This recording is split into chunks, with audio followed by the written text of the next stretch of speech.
Car നേരെ നീ doctor അന്നയുടെ വീട്ടിലേക്ക് വിട്. അവള് കൂട്ടുകാരുടെ അടുത്ത് പഠിക്കാൻ പോയി പോലും. പിന്നെ ഈ ലോകത്തെല്ലാവരും ഫോൺ ഓഫ് ചെയ്ത് വെച്ചിട്ടല്ലേ പഠിക്കാൻ പോകുന്നത്. ഡോക്ടർ അന്നയുടെ മോള അവളുടെ കൂട്ടുകാരി. അപ്പൊ അവളോട് ഉണ്ടാവുന്ന ചേച്ചിക്ക് ഉറപ്പല്ലേ? എന്താ നിനക്കാ ഉറപ്പില്ലേ? എന്റെ ഉറപ്പ് അവിടെ നിൽക്കട്ടെ, ചേച്ചിക്ക് ഉറപ്പല്ലേ? അവളവിടെ ഉണ്ടാവും. ഫോൺ ഓഫ് ചെയ്ത് വെച്ചത് ആ ഡോക്ടർ അന്ന പറഞ്ഞിട്ടാണെന്നാണ് ഞാൻ കരുതുന്നത്. ഓക്കെ, അവൾ അവിടെ ഇപ്പൊ ഉണ്ടാവുമെങ്കിൽ കുറെ കഴിഞ്ഞ് അവിടെ തന്നെ ഉണ്ടാവും. പിന്നെ തന്നെ ഇപ്പൊ തന്നെ അവിടേക്ക് പോകുന്നത്? നീ ഇങ്ങനെ വളച്ചു കെട്ടാതെ കാര്യം എന്താണെന്ന് വെച്ചാ പറ. സംഗതി വിസ്മയ അന്വേഷിച്ചാണ് വന്നതെങ്കിലും ഇവിടെ വന്നപ്പോൾ കണ്ട കാഴ്ച അത്ര സുഖമുള്ളതല്ല. അന്നത്തെ ആ ഇൻസിഡന്റിന് ശേഷം ഇന്നാ ഞാൻ വിനയനെ വീണ്ടും കാണുന്നത്.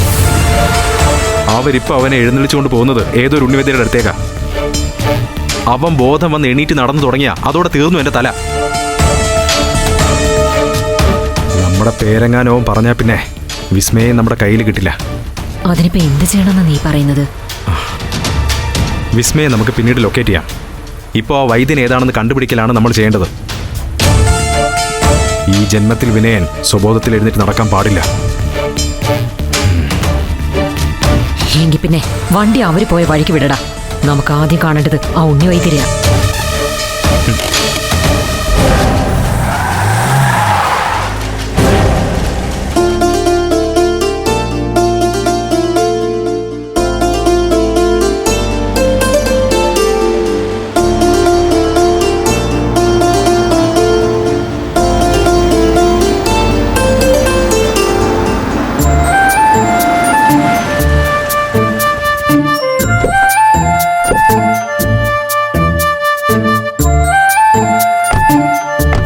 വൈദ്യരോട് പറഞ്ഞിരുന്നു ഒരു വീൽ ചെയർ വേണം, പേഷ്യന്റിന് നടക്കാൻ ബുദ്ധിമുട്ടുണ്ട്.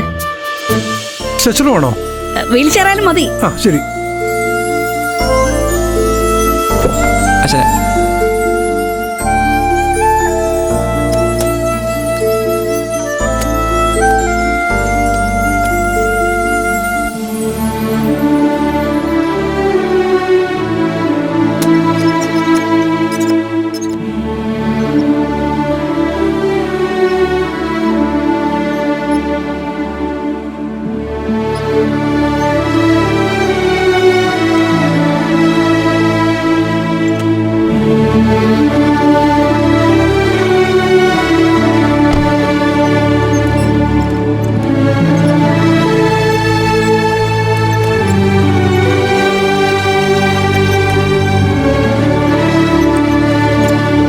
എന്തു പറ്റിയതാണ്?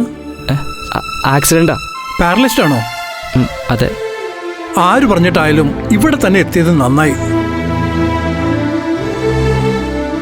എന്റെ 16 വർഷത്തെ ഇവിടുത്തെ ജോലിക്കിടയിൽ ഒരു 100ഓളം പേരെ ഇതുപോലെ കൊണ്ടുവരുന്നത് ഞാൻ ഈ 2 കണ്ണുകൊണ്ട് കണ്ടിട്ടുള്ളതാ.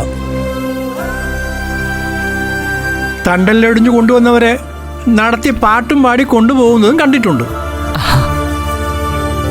അഷ്ടവൈദ്യന്മാരില് പാരമ്പര്യത്തിലെ ഇന്നത്തെ വൈദ്യ വിശാരദനാ സാക്ഷാൽ ഉണ്ണി വൈദ്യര്.